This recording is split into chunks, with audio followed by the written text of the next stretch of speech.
ಉತ್ತರ ಕರ್ನಾಟಕ ನ್ಯೂಸ್, ಇದು ಕನ್ನಡದ ಉಸಿರು. ಬೀದರ್ ಮೂಲದ ಇಬ್ಬರು ಸಹೋದರಿಯರು ಮಾವಿನ ಹಣ್ಣು ಸೇವಿಸಿ ಸಾವನ್ನಪ್ಪಿದ ವಿಚಾರವಾಗಿ ಕುಟುಂಬಕ್ಕೆ ವಿಶೇಷ ಆರ್ಥಿಕ ನೀಡುವಂತೆ ಪತ್ರ ಬರೆಯಲಾಗಿದೆ. ಸಿಎಂ ಡಿಕೆ ಶಿವಕುಮಾರ್ ಅವರಿಗೆ ಪತ್ರ ಬರೆದಿದ್ದಾರೆ ಶಾಸಕ ಪ್ರಭು ಬಿ ಚೌಹಾಣ್ ಅವರು.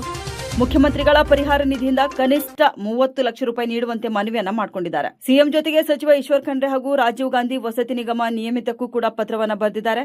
ಮೃತ ಕುಟುಂಬದವರು ಬಡವರಾಗಿದ್ದಾರೆ, ಬಹಳ ಕಷ್ಟದಲ್ಲಿದ್ದಾರೆ. ಇನ್ನು ಗ್ರಾಮದಲ್ಲಿ ವಾಸ ಮಾಡಲು ಕೂಡ ಅವರಿಗೆ ಸರಿಯಾದ ಮನೆ ಕೂಡ ಇಲ್ಲ. ಹೀಗಾಗಿ ಸರ್ಕಾರದ ವಸತಿ ಯೋಜನೆಯಲ್ಲಿ ಒಂದು ಮನೆ ಮಂಜೂರಾತಿಗೆ ಬೇಡಿಕೆ ಇಟ್ಟು ಪತ್ರವನ್ನ ಬರೆದಿದ್ದಾರೆ.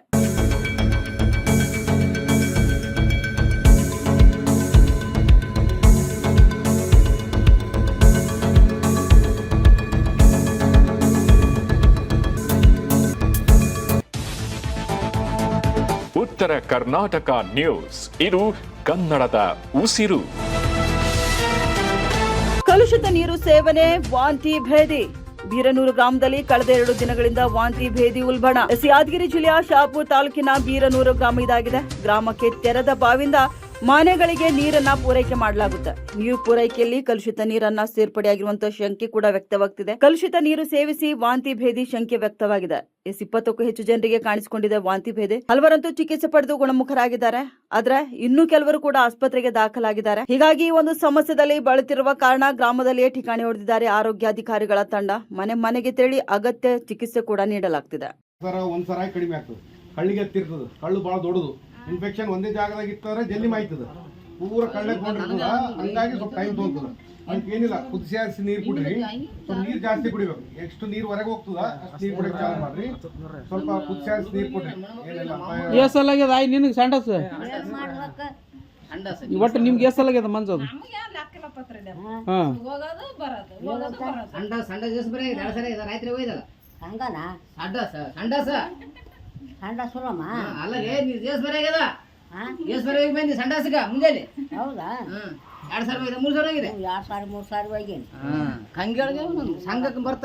ಇಲ್ಲ, ಎಲ್ಲರೂ ಮನೆಗೆ ನೀರ ಕಿತ್ತದ.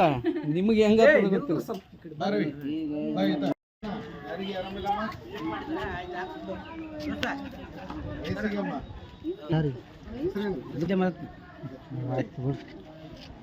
ಎಷ್ಟ್ ಸಲ ಆಗ್ಯದ ಕೇಳ್ರಿ.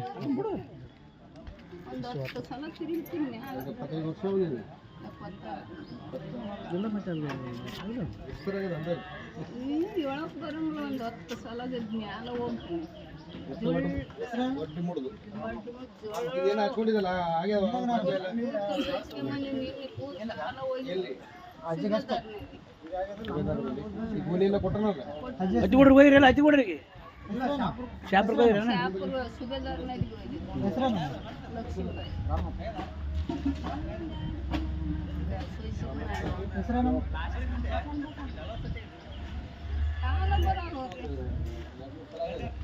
ಆರಾಮಾಗಿಲ್ಲ.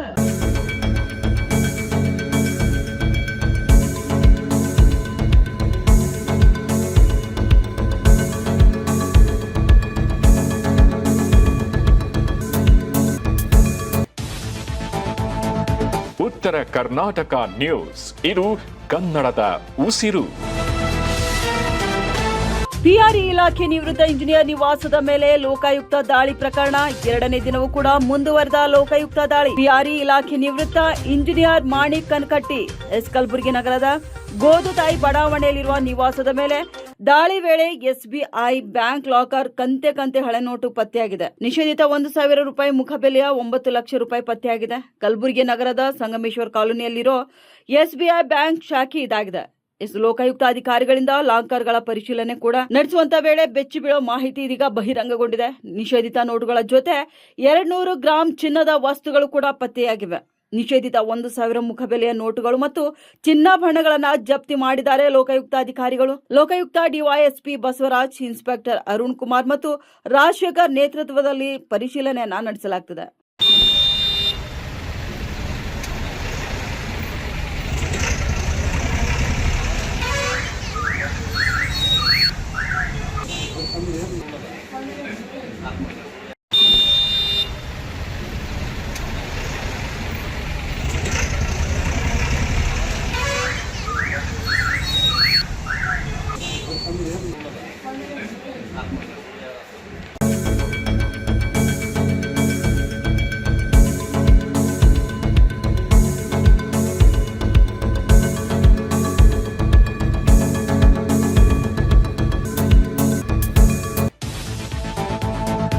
ಉತ್ತರ ಕರ್ನಾಟಕ ನ್ಯೂಸ್, ಇದು ಕನ್ನಡದ ಉಸಿರು.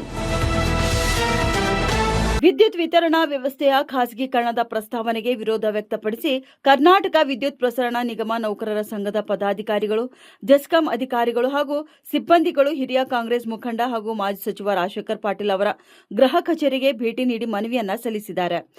ಈ ಸಂದರ್ಭದಲ್ಲಿ ಖಾಸಗೀಕರಣದಿಂದ ವಿದ್ಯುತ್ ಸೇವೆಗಳ ಗುಣಮಟ್ಟ, ಸಿಬ್ಬಂದಿಗಳ ಉದ್ಯೋಗ ಭದ್ರತೆ ಹಾಗೂ ಸಾರ್ವಜನಿಕರ ಹಿತಾಸಕ್ತಿಗೆ ಧಕ್ಕೆಯಾಗುವ ಸಾಧ್ಯತೆಗಳ ಕುರಿತು ಅವರಿಗೆ ತಿಳಿಸಿ ಸರ್ಕಾರ ವಿದ್ಯುತ್ ವಿತರಣಾ ವ್ಯವಸ್ಥೆಯನ್ನು ಖಾಸಗಿ ಸಂಸ್ಥೆಗಳಿಗೆ ಹಸ್ತಾಂತರಿಸಬಾರದು ಎಂದು ಸಂಘದ ಪದಾಧಿಕಾರಿಗಳು ಮನವಿಯನ್ನ ಮಾಡಿಕೊಂಡಿದ್ದಾರೆ.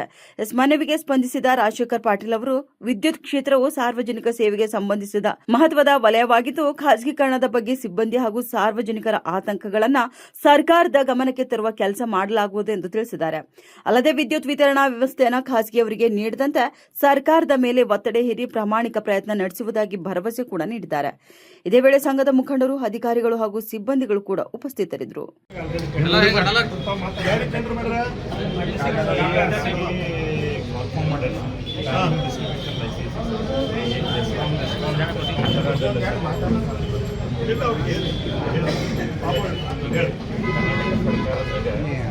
ಕರ್ನಾಟಕ ಸರ್ಕಾರದ ಸ್ವಾಮ್ಯಕ್ಕೆ ಒಳಪಟ್ಟಿರುವ ಎಲ್ಲ ವಿತರಣಾ ಕಂಪನಿಗಳು ಸಂಪೂರ್ಣವಾಗಿ ಕರ್ನಾಟಕ ಸರ್ಕಾರ ರೈತರು ಮತ್ತು ನಮ್ಮ ಕಾರ್ಮಿಕರು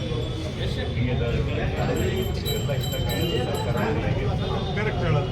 ಈಗೇನು ಮಾಡ್ಯಾರ ಸರ್, ಒಂದು ಟಾಟಾ ಪವರ್ ಕಂಪನಿಗೆ ಪ್ಯಾರಲಲ್ ಜೆಸ್ಕಾಂ ಜೊತೆ ಅವರು ಕೂಡ ವಿದ್ಯುತ್ ವಿತರಣೆ ಮಾಡ್ಲಿಕ್ಕೆ ಪ್ರಸರಣ ಮಾಡ್ಲಿಕ್ಕೆ ಈಗ ಅವ್ರು ಹೆಂಗೆ ಮಾಡ್ತಾರೆ ಅದೇ ಸರ್ ಕಾನೂನ್ದಾಗ ಅವಕಾಶ ಅಂದ್ರೆ ಎಲ್ಲೆಲ್ಲಿ ಕೊಡ್ತಾರೆ. ಅದು ನಮ್ಮದು ಜೆಸ್ಕಾಂ ಜಿಲ್ಲಾ ಕರ್ನಾಟಕದಾಗ 19 ಜಿಲ್ಲೆಗಳಿಗೆ ಕರೆದ ಈ ಜೆಸ್ಕಾಂ BSNL ಜೊತೆ ಎರಡೇದವ್ರು ನೆಟ್ವರ್ಕ್ ಕೊಡ್ತಾರೆ.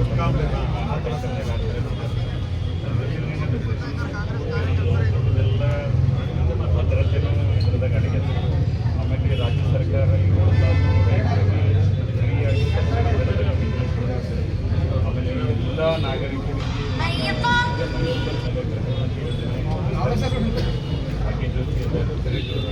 ಎಲ್ಲ ಕಾರ್ಯಕ್ರಮಗಳು ನಾವೇ ಮಾಡ್ತಾ ಇದ್ದೀವಿ. ಇದಕ್ಕೆಲ್ಲ ನಮ್ಮ ಭದ್ರತೆ ಕರ್ನಾಟಕ ಸರ್ಕಾರ ಪ್ಯಾರಲಲ್ ಅದಕ್ಕೋಸ್ಕರನೇ ಮಾಡುತ್ತೆ. ಅವರೇ ಇದು ಮಾಡ್ತಾರೆ. ಅವರೆಲ್ಲ ಪಬ್ಲಿಕ್ ರೈತರಿಗೆ ಮೀಟರ್ ಬರ್ತಾರೆ. ಆಮೇಲೆ ಒಂದೇನಿದೆ, ನಮ್ದು ಹುಮ್ನಾಬಾದು, ಬೀದರ್ ಇಡೀ ಸ್ಟೇಟ್ ಲೆವೆಲ್ 19 ಜಿಲ್ಲೆಗಳಿಗೆ ಇದು ಆಗ್ತಾ ಇದೆ ಅಂತ ಹೇಳ್ತಾ ಇದೆ. ಇದ್ರ ಬಗ್ಗೆ ನೀವೆಲ್ಲರೂ ಸೇರಿ ಎಲ್ಲ ಒಗ್ಗಟ್ಟಾಗಿ 19 ಜಿಲ್ಲೆಯವರು ನೀವೆಲ್ಲ ಅಧಿಕಾರಿಗಳು ಮತ್ತು ರೈತರು ಕೂಡ ಈ ಪರವಾಗಿರ್ತಾರೆ. ನಾವು ಕೂಡ ಸರ್ಕಾರ ಗಮನಕ್ಕೆ ತರ್ತಕ್ಕಂಥದ್ದು, ಸನ್ಮಾನ್ಯ KG ಜಾರ್ಜ್ ಅವರು ಫಾರೆಸ್ಟ್ ಮಿನಿಸ್ಟರ್ ಇದ್ದಾರೆ, ಅದ್ರ ಜೊತೆ ಹೊಸದಾಗಿ ಮುಖ್ಯಮಂತ್ರಿಗಳಾದ DK ಶಿವಕುಮಾರ್ಜಿ ಅವರು ಇದ್ದಾರೆ. ಜೊತೆಲಿ ಕೂಡ ನಾವು ಮಾತಾಡ್ತಕ್ಕಂಥ ಪ್ರಯತ್ನ ಮಾಡೋಣ. ಇದು ಪಾಲಿಸಿ ಮೇಟ್ ಇರೋ ಸಲುವಾಗಿ ತಾವು ಕೂಡ ಎಲ್ಲರೂ 19 ಜಿಲ್ಲೆಯಿಂದ ಅಲ್ಲೆಲ್ಲ ಜನಪ್ರತಿನಿಧಿಗಳಿಗೆ ಭೇಟಿಯಾಗಿ ಅಲ್ಲೆಲ್ಲರಿಗೂ ಸ್ವಲ್ಪ ಇದು ಮಾಡಿದ್ರೆ ಅರೆ ಹುಮ್ನಾಬಾದ್ ನಾವು ನೀವು ಅಷ್ಟೇ ಹೋರಾಟ ಮಾಡಿದ್ರೆ ಆಗೋದಿಲ್ಲ. ಎಲ್ಲ ಕಡೆ ಪಬ್ಲಿಕ್ ಎಲ್ಲ ರಾಜ್ಯ ವ್ಯಾಪ್ತಿ ಆಗಬೇಕು ಅಂತ ನೀವು ಹೇಳ್ತಕ್ಕಂಥದ್ದು ಭಾಳ ಸತ್ಯ ಇದೆ. ಅದು ಆಯ್ತು ಅಂದ್ರೆ ನಾಳೆ ಇಂಪ್ಲಿಮೆಂಟೇಷನ್ ಹೇಳಿದ್ವಿ. BSNL ಉದಾಹರಣೆ ಕೊಟ್ಟಿದ್ವಿ. ಒಂದು ಭಾಳ ಕಷ್ಟ ಆಗ್ತದೆ, ಯಾವುದು ನಡೆಯೋದೇ ಇಲ್ಲ. ಆಮೇಲೆ ನಿಮ್ಗೆ ಯಾವುದು ದುಡ್ಡು ಇದು ಜಮಾ ಆಗಲಿಲ್ಲ ಅಂದ್ರೆ ನಿಮ್ಗೆ ಸ್ಯಾಲರಿನೂ ಮಾಡ್ತಕ್ಕಂಥ ವ್ಯವಸ್ಥೆ ಆಗೋದಿಲ್ಲ. ಕರೆಕ್ಟಾ? ಎಲ್ಲ ನಿಮ್ಗೆ ಅಲ್ಲಿಂದ ಇದು ಸಂಪನ್ಮೂಲ ಮಾಡಿ ನೀವು ಮಾಡಬೇಕು. ಆಮೇಲೆ ನಮಗೆಲ್ಲ ಭದ್ರತೆ ಸರ್ಕಾರ ನಮಗೆ ಬೇಕು.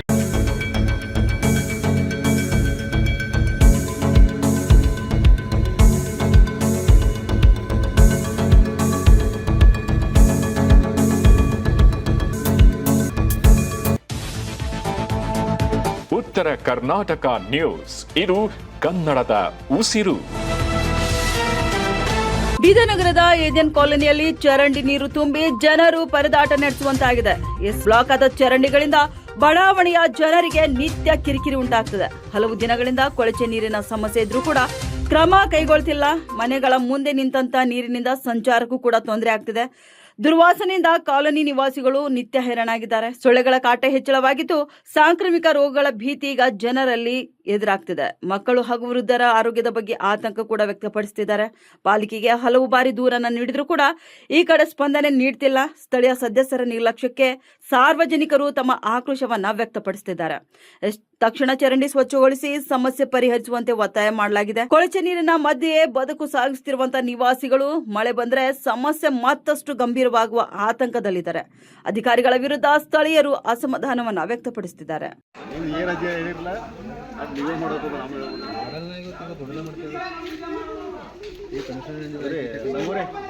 ಈಗ ಇವರು ಎಲ್ಲೂ ಒಂದಾಗ ಮಾಡಿದ್ರು ಸಮಸ್ಯೆ ಪರಿಹಾರ.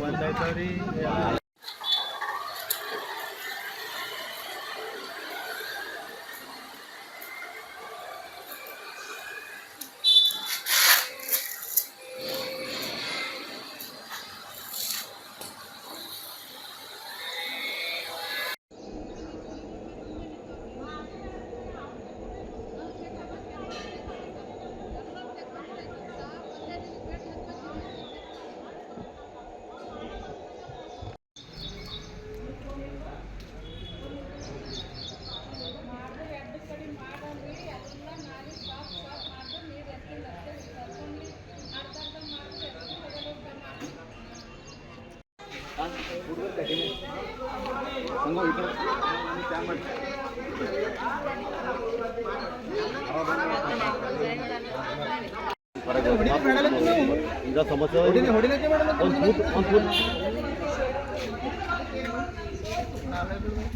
ಹೇಳತ್ತ ಪೂರ ಊರುಗಲ್ಲಿ ಎಲ್ಲ ಮಾಡ್ಬೇಕು.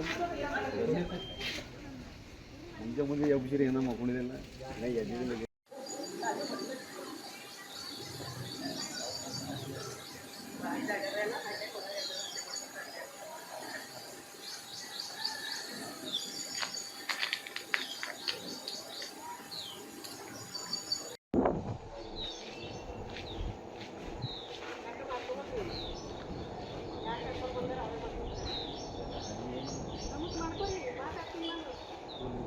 ಎಲ್ಲ ಬ್ಲಾಕ್ ಆಗಿಂದು ನಾಲಿ ಎಲ್ಲ ಕ್ಲೀನ್ ಮಾಡಿ ನಮ್ಗೆ ಸರಿ ನೀರು ಹೋಗಂಗೆ ಎರಡು ಸೈಡಿಂದ ನೀರು ಹೋಗಂಗೆ ನಮ್ಗೆ ನಾಲಿ ಮಾಡಿಕೊಟ್ಟು ನೀರೆಲ್ಲ ಕೆಳಗೆ ಚರ್ಗದ ನಾಲಿಗೆ ಹೋಗಂಗೆ ಮಾಡಿಕೊಡ್ರಿ ನಮ್ಗೆ ಅಷ್ಟೇ.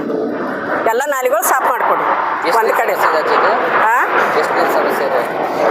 ಇದು ಭಾಳ ದಿವಸದ ಹಿಡಿದು ಹಿಂಗೆ ನಡೆದ ಪ್ರಾಬ್ಲಮ್. ಈ ಸಮಸ್ಯೆ ಬಗ್ಗೆ ನಿಮ್ಮ ಕೌನ್ಸಿಲರಿಗೆ ಹೇಳಿದ್ದೀರಾ ಹೇಗೆ? ಕೌನ್ಸಿಲರ್ ಬಂದು ನೋಡಿ ಹೋಗ್ಯಾರ ಈಗ. ಏನಂದ್ರು ಅವರು? ಫಿಲಮನ್ ರಾಜ್ ಏನಂದ್ರು? ಅದೇ ಅವ್ರು ಬಂದು ಅವ್ರಿಗೆ ಹೇಳಿದ್ರೆ ಅವ್ರು ಬಂದು ಇದೇ ತೆಗಿಲಕ್ಕೆ ಹೋಗ್ಯಾರ ಕೈ. ಹಾಂ, ನೀವು ತೆಗೆದ್ರೆ ನೀವು ಮುಂದಕ್ಕೆ ಹೋಗ್ತಾನೆ ನೀರು? ಮುಂದಕ್ಕೆ ಹೋಗಲು ನೀರು ಮುಂದೆ ಹೊಡ್ಡದ, ಇಲ್ಲಿಗೆ ತೆಗ್ಗದ, ಇಲ್ಲೇ ನಿಂದಿರ್ತಾವ. ಅದ್ರ ಇಲ್ಲಿ ನೀರು ನಿಂತ್ರೆ ನಿಮ್ಗೆ ಸಮಸ್ಯೆ ಆಯ್ತದೆ ಹೇಗೆ? ನೀರು ನಿಂತ ಸಮಸ್ಯೆ ಹೆಂಗಾಗಲ್ಲ ಬಟ್ ಹೊಳ ಬಿದ್ದಿನ ನೀರು ಎಲ್ಲರಿಗೆ ತ್ರಾಸ ಆಯ್ತು. ಸುತ್ತಿನವ್ರಿಗೆ ಎಲ್ಲರಿಗೆ ಆಯ್ತು, ನನಗೊಬ್ಬಕ್ಕಿಗೆ ಯಾಕೆ ಯಾರಿಗೆ ಭೀ ತ್ರಾಸ ಆಗ್ಬಾರ್ದಲ್ಲ ಕೊಳಕು ನೀರಿನಿಂದ. ಅದಕ್ಕೆ ಕೊಳಕು ನೀರು ನಿಂದಬಾರ್ದು ಅಂತ ನಮ್ದು ಉದ್ದೇಶ. ಮತ್ತೇನು? ನನ್ನ ಹೆಸರು ಸುಂದರ.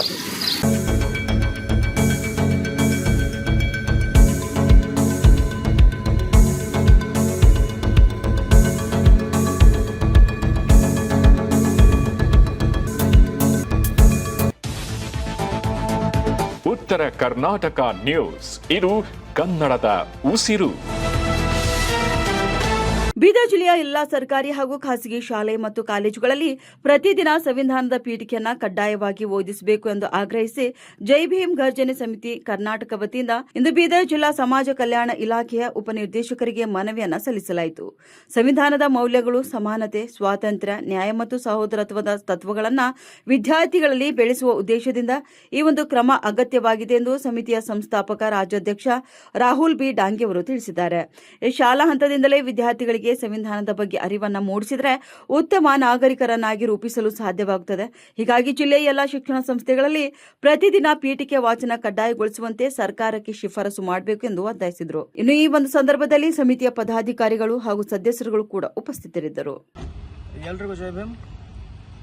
ಏನು ಕರ್ನಾಟಕ ರಾಜ್ಯದ ಸರ್ಕಾರ ಕಡೆಯಿಂದ ಏನು ಎಚ್ ಮಹಾದೇವಪುರ ಸಮಾಜ ಕಲ್ಯಾಣ ಇಲಾಖೆ ಸಚಿವರಿದ್ದರು, ಅವಾಗ ರಾಜ್ಯದಂತೆ ಎಲ್ಲ ಕಡೆ ಏನು ಸಂವಿಧಾನ ಜಾಗೃತಿ ಕಾರ್ಯಕ್ರಮವನ್ನು ಮಾಡಿದರು. ಹಳ್ಳಿಗೆ ಸಂವಿಧಾನ ಜಾಥಾ ಕಳಿಸುವ ಮುಖಾಂತರವಾಗಿ ಸಂವಿಧಾನ ಜಾಗೃತಿ ಕಾರ್ಯಕ್ರಮ ಆಗಿರ್ಬೋದು, ಅಥವಾ ಇಡೀ ಜಿಲ್ಲೆಗಳಲ್ಲಿ ಮಾನವ ಸರಪಳಿ ಮಾಡಿಬಿಟ್ಟು ಸಂವಿಧಾನ ಜಾಗೃತಿ ಕಾರ್ಯಕ್ರಮ ಮಾಡ್ತಕ್ಕಂಥದ್ದಾಗಿರ್ಬೋದು. ಮತ್ತು ಎಲ್ಲ ಶಾಲೆ ಕಾಲೇಜುಗಳಲ್ಲಿ ಸಂವಿಧಾನ ಪೀಠಿಕೆ ಬೆಳಗ್ಗೆ ಶಾಲೆ ಪ್ರಾರಂಭ ಆಗೋದಕ್ಕಿಂತ ಮುಂಚೆ ಓದಿಸ್ಬೇಕಂತ ಆದೇಶ ಮಾಡಿದರು. ಆದರೆ ಏನಾಗಿದೆ ಅಂತಂದರೆ ಬೀದರ್ ಜಿಲ್ಲೆಯಲ್ಲಿ ಯಾವುದೇ ಒಂದು ಶಾಲೆ ಕಾಲೇಜುಗಳಲ್ಲಿ ಅದು ಅನುದಾನಿತ ಅಥವಾ ಸರ್ಕಾರಿ ಶಾಲೆಗಳಲ್ಲಿ ಇಲ್ಲಿವರೆಗೆ ನಾವು ನೋಡಿದ ಮಟ್ಟಿಗೆ ಯಾವುದೇ ರೀತಿಯಾದಂಥ ಒಂದು ಶಾಲೆ ಅಥವಾ ಕಾಲೇಜುಗಳಲ್ಲಿ ಸಂವಿಧಾನ ಪೀಠಿಕೆಯನ್ನು ಓದಿಸ್ತಾ ಇಲ್ಲ. ಅದಕ್ಕೋಸ್ಕರ ಇವತ್ತು ಬೀದರ್ ಜಿಲ್ಲೆ ಸಮಾಜ ಕಲ್ಯಾಣ ಇಲಾಖೆ ಉಪನಿರ್ದೇಶಕರಾದಂಥ ಯೋಗೇಶ್ ಅವರಿಗೆ ನಾವು ಮನವಿ ಪತ್ರವನ್ನು ನೀಡಿದ್ದೀವಿ. ಏನಂತಂದರೆ ಎಲ್ಲ ಮತ್ತು ಶಾಲೆ ಕಾಲೇಜುಗಳಲ್ಲಿ ಸಂವಿಧಾನ ಪೀಠಿಕೆ ಓದಿಸ್ಬೇಕಂತೇಳಿ ತಾವು ಮರು ಆದೇಶ ಮಾಡಬೇಕಂತೇಳಿ, ಅದಕ್ಕೋಸ್ಕರ ಇವತ್ತು ದಿವಸ ಏನು ಮನವಿ ಪತ್ರ ಕೊಟ್ಟಿದೆ, ಆದಷ್ಟು ಬೇಗ ಇಲ್ಲಿರ್ತಕ್ಕಂಥ ಅಧಿಕಾರಿಗಳು ಏನಿದ್ದಾರೆ ಅವರು ಸಂವಿಧಾನ ಪೀಠಿಕೆಯನ್ನು ಮರು ಓದಿಸ್ತಕ್ಕಂಥ ಕೆಲಸ ಎಲ್ಲ ಶಾಲೆಗಳು ಆಗಬೇಕು. ಒಂದು ವೇಳೆ ಯಾವುದೇ ಶಾಲೆ ಕಾಲೇಜುಗಳಲ್ಲಿ ಸಂವಿಧಾನ ಪೀಠಿಕೆ ಓದಿಸೋದ್ರಲ್ಲಿ ಕಂಡು ಬಂದಿಲ್ಲ ಅಂತಂದರೆ ನಮ್ಮ ಜೈವಿಕ ಸಮಿತಿ ಆ ಶಾಲೆ ವಿರುದ್ಧ ಮತ್ತು ಇಲ್ಲಿ ಉಪನಿರ್ದೇಶಕರಾದ ಯೋಗೇಶ್ ಅವರ ವಿರುದ್ಧ ಉಗ್ರವಾದ ಹೋರಾಟ ಮಾಡಲಾಗುವುದು ಅಂತ ಹೇಳಿ ಈ ಮುಖಾಂತರ ಎಚ್ಚರಿಸುತ್ತೇವೆ. ನನ್ನ ಹೆಸರು ರಾಹುಲ್ ಡಾಂಗೆ ಅಂತ ಹೇಳಿ, ನನ್ನ ಜೊತೆ ಪ್ರದೀಪ್ ಕುದುರೆ, ಅರುಣಾ ಕಾಂಬ್ಳೆ ಮೇಳಘಟ್ಟ ಜಿಲ್ಲಾಧ್ಯಕ್ಷರು ಮತ್ತು ರಮೇಶ್ ಕೌಡಗೋ ಸೇರಿದಂತೆ ಅನೇಕ ಗೆಳೆಯರಿಗೂ ದಿವಸದಲ್ಲಿ ಉಪಸ್ಥಿತಿ ಇದ್ದೀವಿ.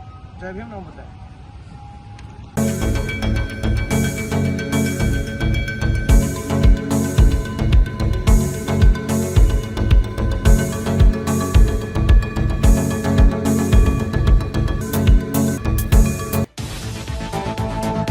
ಉತ್ತರ ಕರ್ನಾಟಕ ನ್ಯೂಸ್, ಇದು ಕನ್ನಡದ ಉಸಿರು. ಜಿಲ್ಲಾ ಪಂಚಾಯತ್ ಸಿಇಒ ಆದೇಶಕ್ಕೂ ಕೂಡ ಡೋಂಟ್ ಕೇರ್. 40 ದಿನಗಳ ಹಿಂದೆ ಬೀದರ್ ಜಿಲ್ಲಾ ಪಂಚಾಯತ್ ಸಿಇಒ ಅವರಿಂದ ಆದೇಶ ಬಂದರೂ ಇಲ್ಲ ಕ್ರಮ. ಅನಗತ್ಯ ವಿದ್ಯುತ್ ವ್ಯರ್ಥಕ್ಕೆ ಕಡಿವಾಣ ಹಾಕಲು ಆದೇಶ ಮಾಡಿದ್ರೂ ಕೂಡ ಕ್ರಮ ಕೈಗೊಳ್ಳದ ಪಿಡಿಒಗಳು. ಬೀದರ್ ಜಿಲ್ಲೆಯ ಗ್ರಾಮೀಣ ಪ್ರದೇಶದಲ್ಲಿ ಹಗಲಲ್ಲೂ ಉರಿಯುತ್ತಿವೆ ಬೀದಿ ದೀಪಗಳು. ಪಿಡಿಒಗಳ ನಿರ್ಲಕ್ಷ್ಯದಿಂದ ಹೆಚ್ಚುತ್ತಿದೆ ವಿದ್ಯುತ್ ವೆಚ್ಚ. ಸರ್ಕಾರದ ಹಣ ಪೋಲಾಗ್ತಿದ್ರೂ ಕೂಡ ಅಧಿಕಾರಿಗಳು ಮೌನವನ್ನು ವಹಿಸುತ್ತಿದ್ದಾರೆ. ಹಾಗಾದ್ರೆ ಜಿಲ್ಲಾ ಪಂಚಾಯತ್ ಸಿಇಒ ಆದೇಶಕ್ಕೆ ಬೆಲೆನೇ ಇಲ್ವಾ? ಬೀದರ್ ತಾಲೂಕಿನ ಮಲ್ಕಾಪುರ್ ಗ್ರಾಮ ಪಂಚಾಯತ್ ವ್ಯಾಪ್ತಿಯಲ್ಲಿ ಈ ದಿವ್ಯ ನಿರ್ಲಕ್ಷ್ಯ ತೋರಲಾಗ್ತಿದೆ. ಬೀದರ್ ತಾಲೂಕಿನ ಹಲವು ಗ್ರಾಮಗಳಲ್ಲಿ ಇದೇ ಅವ್ಯವಸ್ಥೆ ಉಂಟಾಗಿದೆ. ಇನ್ನು ಸಾರ್ವಜನಿಕರ ತೆರಿಗೆ ಹಣ ವ್ಯರ್ಥವಾಗ್ತಿದ್ರೂ ಕೂಡ ಪಿಡಿಒಗಳು ಸುಮ್ಮನೆ ಕೂತಿರುವುದೇಕೆ?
ಉತ್ತರ ಕರ್ನಾಟಕ ನ್ಯೂಸ್, ಇದು ಕನ್ನಡದ ಉಸಿರು. ಕಲಬುರಗಿಯಲ್ಲಿ ನೇಣು ಬಿಗಿದುಕೊಂಡು ಪಿಎಸ್ಐ ಆತ್ಮಹತ್ಯೆಯನ್ನ ಮಾಡಿಕೊಂಡಿದ್ದಾರೆ. ಸೀರೆಯಿಂದ ಫ್ಯಾನಿಗೆ ನೇಣು ಬಿಗಿದುಕೊಂಡು ಪಿಎಸ್ಐ ಬಸವರಾಜ್ ಹೆರೂರ್ ಅವರು ಆತ್ಮಹತ್ಯೆಯನ್ನ ಮಾಡಿಕೊಂಡಿದ್ದಾರೆ. ಕಲಬುರಗಿ ನಗರದ ಗಂಗಾನಗರದ ನಿವಾಸದಲ್ಲಿ ಈ ಒಂದು ಘಟನೆ ನಡೆದಿದೆ. ನಿನ್ನೆ ತಡರಾತ್ರಿ ಸ್ನೇಹಿತರಿಗೆ ಕರೆ ಮಾಡಿ ಆತ್ಮಹತ್ಯೆ ವಿಷಯ ಹೇಳಿದ್ದಾರೆ ಬಸವರಾಜ್ ಅವರು. ತಕ್ಷಣ ಬಸವರಾಜ್ ಹೆರೂರ್ ಸ್ನೇಹಿತರು ಬಸವರಾಜ್ ತಂದೆಗೆ ಕರೆ ಮಾಡಿ ವಿಷಯವನ್ನ ತಿಳಿಸಿದ್ದಾರೆ. ವಿಷಯ ತಿಳಿಯುತ್ತಿದ್ದಂತೆ ತಕ್ಷಣ ಬಸವರಾಜ್ ಹೆರೂರ್ ತಂದೆಯವರು ಮನೆಯ ಬಾಗಿಲು ಒಡೆದು ಓಪನ್ ಮಾಡಿದಾಗ ಬಸವರಾಜ್ ಅವರು ಸಾವನ್ನಪ್ಪಿದ ರೀತಿಯಲ್ಲಿ ಕಂಡುಬಂದಿದ್ದಾರೆ.